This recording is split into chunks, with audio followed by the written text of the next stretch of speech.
반갑습니다. 회장이 되고 난 다음 인터뷰를 많이 했는데 예배 설교는 취미로 했습니다. 영광스럽게 생각하고요. 청소년센터 와서 함께 말씀을 나누고 대화도 할 때도 또 함께 기도도 하고 오늘 저는 시편 37편 18절로 26절의 말씀을 가지고 의인의 기업이라고 하는 제목으로 잠시 말씀을 나누려고 합니다. 이 시편 37편은 다 아시는 것처럼 다윗이 썼습니다. 저는 신학교 다닐 때 다윗 하면 간음죄 플러스 살인죄 있고 완전 죄로 죽음의 길, 멸망길, 지옥길로 내달릴 수밖에 없는데 어찌하여 하나님은 이 세 아들 다윗을 만나니 어쩌면 내 마음과도 그렇게 합했느냐고 하는 말씀을 처음에는 이해가 안 됐었습니다.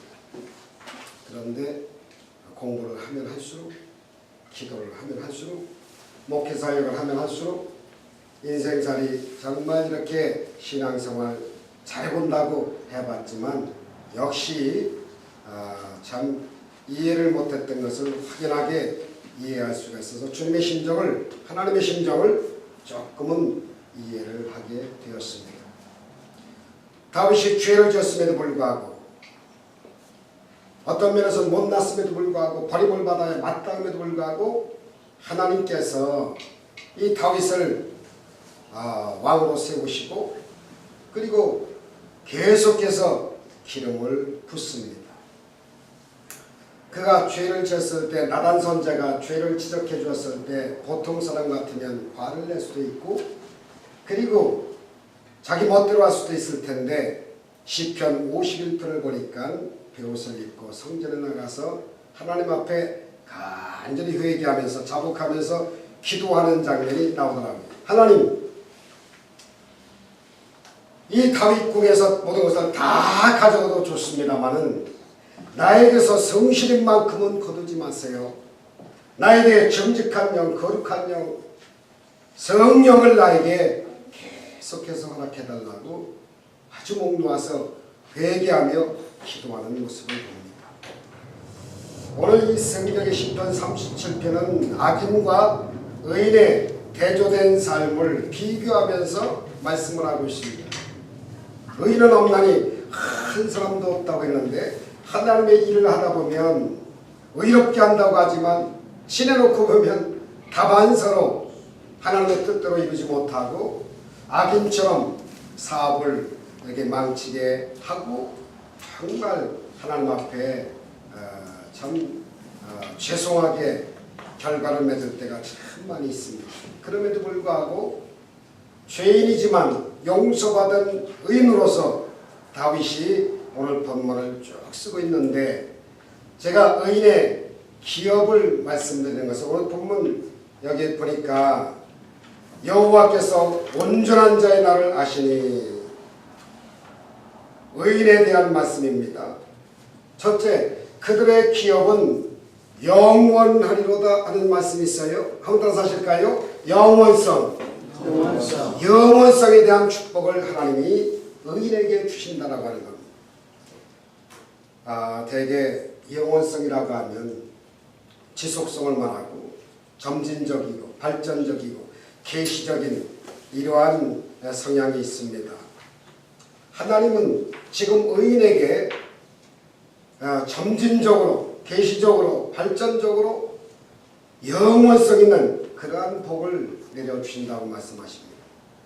대개 용두사미처럼 처음에 잘 되는 듯 하지만 나중에 희지부지하게 끝나는 경우가 참 많이 있습니다. 그런데 하나님은 마침내 복을 주시더라고요. 점점 복을 주시는 거예요. 처음은 안 되는 것 같지만 반드시 의인은 결국은 복을 받게 되더라고요. 저는 우리 예수님께서 가시면관 쓰시고 양손과 양발에 대못을 박으시고 옆구리에 창에 찔려서 물과 피를 컬컬 쏟으시고 참 그 로마 병정한테 침을 탁 받고 그 다음에 그 분합발로다가 정거기를 막 까고 그리고 창에 허리에 찔려가지고 그 붉은 피를 쏟고 나중에는 뭐 모든 물가피를 다 쏟고 축 처진 가운데 희말이 없이 달려드는 그러한 모습들을 봅니다. 아마도 이 로마 사람들 정말 그 이스라엘 속국이니까요. 그 사람들은 모두 다 예수님을 가리켜서 완전 패배자요. 실패자라고 얘기했을 것입니다만은 그런데 사흘 만에 극적으로 부활하시더라고요. 그래서 저는 예수님은 실패 같은 성공하신 분이다. 패배 같은 부활로 승리하신 분이다. 이렇게 생각하면서 예수님이야말로 영원성의 아주 주체자시고 본을 보이신 분이다. 다윗이 처음은 죽는 듯하고 사울 임금이 정말 삼삼오 짝을 지고 막 풍창노숙하면서 도망다니는 그런 모습을 보게 되면 완전히 패배자 같습니다. 그런데 나중에는 의롭게 살려고 발버둥을 치고 정말 하나님의 뜻을 행할 자로 최선 나는 삶을 살아가다 보니까 하나님이 40여 년의 태평세월의 삶을 살게 하시더라고요. 어떻든 우리 청소년 센터에 정말 관심을 갖고 대표님께서 수고하시고 이사장님이 수고하시고 이사님들 여러분께서 굉장히 수고하시는데 참으로 하나님이 이제 의롭게 묵묵하게 이 귀한 사업을 잘 해나가실 때 하나님이 영원성 있게 하시고 정말 길이길이 복을 내려주실 것을 확실히 믿습니다. 두 번째로 오늘 19절에 보니까 그들은 환난 때 부끄러움을 당하지 아니하며 기근의 날에도 한번 따라서 하실까요? 풍족성을 주신다. 풍족할 것이나 하는 19절의 말씀이 있어요. 네, 환난이 다가오고 고난이 다가오고 특별히 기근의 욕이 임할 때 하나님은 의롭게 산 사람에게 풍족한 소득의 만족도 하나님이 꼭 허락해 주신다는 겁니다. 구약 성경에서 3대 의인을 꼽으라고 하면 잘 아시는 것처럼 노아, 다니엘, 욥을 흔히 신학자들이 많이 꼽더라고요. 이 세 사람의 공통점이 있다고 하면 모두 다 역경지수가 높았다는 겁니다. 고난과 환난과 때로는 기근 같은 기근의 욕을 많이 당합니다. 그런데 하나님이 정말 의롭게 살려고 발버둥을 치면서 자기 자신의 뼈를 깎는 고난과 절망, 환난이 다가와도 굴하지 아니하고 끝까지 의롭게 살려고 노력을 아주 많이 하더라고요. 놓아보십시다. 제가 이 시인데 앞집에 이서방, 뒷집에 김서방, 옆집에 박서방 몽땅 정말 이때 빛에 무슨 노아여 그것도 1년 2개월도 아니고 12년도 아니고 120년 동안 아라산 중턱에서 두닥거리면서 배를 방주를 만듭니다. 얼마나 피한양거리면서 정말 삼삼오오 짝을 짓고 그저 남녀가 부둥켜 안고 죄를 짓는 그러한 모습을 시집가고 장가를 최고 목적으로 알고 사는 그와 같은데 노아만큼은 당대의 의인으로서 8 식구가 아침 점심 저녁 야훼 하나님이여 하면서 그저 예배 제단 쌓고 기도 많이 하고 그리고 찬양을 하고 의롭게 귀한 사업을 해나갑니다. 하나님은 정한 날 정한 시가 오자마자 하늘이 터지고 땅이 꺼지고 그냥 물이 아라산을 꼴깍 넘을 때 노아의 방주 두둥실 떠서 정말 이서방도 김서방도 박서방도 노아여 노아여 방주문을 열어다오. 아무리 외쳐도 야 내가 열 수가 없다. 하나님이 닫으시니 열 자도 없고 여신이 닫을 자도 없다 해서 아기들은 몽땅 싹쓸이하여 여러분 다 멸함을 받는 거 보셨잖아요. 하나님은 노아에게 정말 기근의 욕을 당하지 않게 하시고 머무는 곳마다 하나님이 복을 주셔가지고 여덟 식구가 풍요로운 복을 많이 받는 그런 모습을 봅니다. 다니엘도 마찬가지잖아요. 30일 안에 누군가의 금신상 앞에 절하지 않으면 사적을 소리를 집어넣는다는 거예요. 친구들은 풀무 속에 다 들어간다는 거예요. 그래도 아침, 점심, 저녁으로 의롭게 고집을 하면서 정말 열린 창가 하나님을 향하여 전에 행하던 대로 무릎을 꿇고 야훼 하나님께 다니엘서 6장 10절에 보니까 그 하나님께 감사하였더라. 기도가 감사하는 그러한 기도의 의인의 모습을 봅니다. 그랬더니 하나님이 사자굴 속에 집어쳐놨는데 사자가 친구로 변합니다. 사드락 메삭 아벳느고가 풀무 속에 들어가는데 제사에 하나님이 천사를 보내가지고 그를 구출하여 머리카락 하나 상하지 않게 하셔서 그들로 하여금 승승장구 정말 총리가 되게 하는 그러한 축복도 받게 만드십니다. 욥도 마찬가지잖아요. 욥기서 1장에 보면 모두 다 욥은 당대의 의인으로 또 손꼽히는 그러한 정말 비롯된 말씀이 있습니다. 어마어마한 동방에서 가장 큰 부자 아니겠어요? 그런데 욥이 하루아침에 하나님이 허락한 정말 시험을 받지 않습니까?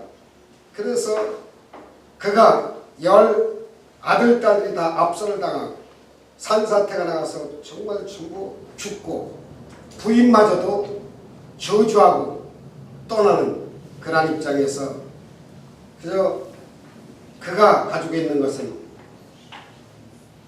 머리에 진무섬이 나서 너무 가려워가지고 그저 기와장 가지고 득득 긁어서 정말 그 잿더미 위에서 이리 구르고 저리 구르면서 그 신세 한탄할 법도 하지만 정말 당대에 의롭게 고집을 합니다. 의인의 삶을 삽니다. 주실 때야 내가 복을 받는 것. 하나님이 가져가시면 빈털털이 되는 것이다. 적신으로 왔음즉 적신으로 돌아갈지라. 온전히 아주 감사정신 가지고 의롭게 살아갑니다. 저는 여기에서 감사의 기준을 성도들한테 이제 비법을 알아가지고 가르치는데 대개 사람들이 여러분 자기 스스로가 100점 만점 다 챙겨놓고 난 다음에 어쩌다가 하나님이 70점 되게 하시면 하나님 멱살을 잡아요. 왜 70점밖에 안 됩니까? 왜 30점 마이너스입니까? 왜 자녀가 학교에서 떨어져야 됩니까? 왜 집을 못 팔아줍니까? 하고 원망퉁퉁대고 있는데 사실 우리가 빵점부터 시작해야 된다는 겁니다. 감사의 기준은 여러분 적수들로 와서 벌거벗고 빵점으로부터 시작됐으니까 그저 10점만 돼도 하나님께 감사해야 되는 거거든요.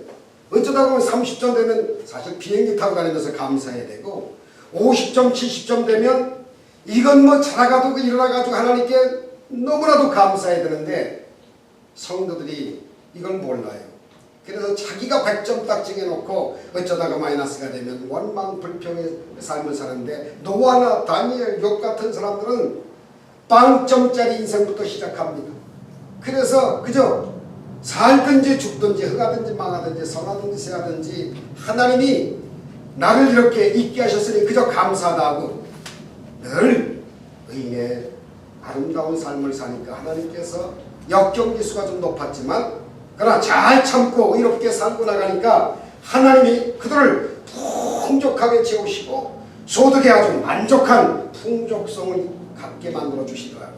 저는 우리 청소년 센터가 정말 하나님이 의롭게 묵묵하게 이렇게 이사분들께서 수고름을 최선 다하시고 계신데 마침내 더 큰 복을 받고 더 잘되고 왕성해지는, 그래서 앞으로 기근의 욕이 다가오고 환난의 날이 다가와도 하나님이 계속해서 잘되게 만들어 주실 줄 믿습니다. 우리 옆에 분한테 한번 인사하십니다. 힘내서 헌신합시다. 시작. 힘을 내서 잘 되실 거예요. 할렐루야. 네. 청소년 센터가 잘 돼야 됩니다. 반드시 복을 받게 되실 줄 믿습니다. 할렐루야. 하나만 더 말씀드리면 오늘 성경에 21절 보니까 악인은 꾸고 갚지 않으나 의인은 은혜를 베푼다 그랬습니다. 돌아서 하십니다. 은혜성. 은혜성을 갖게 하신다는 거죠. 맞습니다.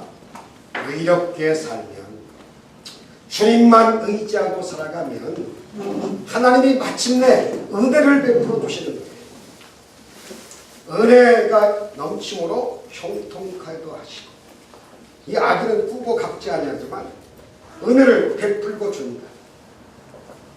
반드시 잘 되는 역사가 임하게 될 줄 믿습니다. 사막이 사막을 만든다는 말이 있어요. 사막은 영원히 사막이에요. 모르겠어요. 이제 뭐 요즘에 기후 변화가 있어가지고 사막에서도 이제 비가 쏟아지는 그런 이변 현상이 있을지 모르겠지만 역시 사막은 영원히 사막이에요. 수증기가 올라가지를 않으니까 사막이 영원히 사막되는 거예요. 그렇지만 산천초목이 울창하고 어미도 꽃꽃이 피어지고 열매를 많이 맺는 그러한 축복을 은혜가 막 임하는 것은 그 수증기가 습기가 있어가지고 자꾸 올라가다 보니까 뭉게구름이 돼가지고 낙수되어 떨어질 때는 소낙비도 오고, 그리고 정말 비가 물된 동화같이 쫙 임하여 아주 은혜가 넘치므로 열매를 많이 맺힐 수가 있는 것처럼 원망 인생 퉁퉁대며 살게 되면 영원히 사막 같은 삶을 살 수밖에 없습니다. 그러나 오늘 정말 우리 이사회 여러분들께서 마음과 정성과 뜻을 다하여 이렇게 청소년들을 위해서 치원하고 헌신하고 아낌없이 정말 희생도 하고 헌신도 하고 이렇게 수증기를 자꾸만 올리듯 여러분들이 후원도 하시고 정말 기도도 하시고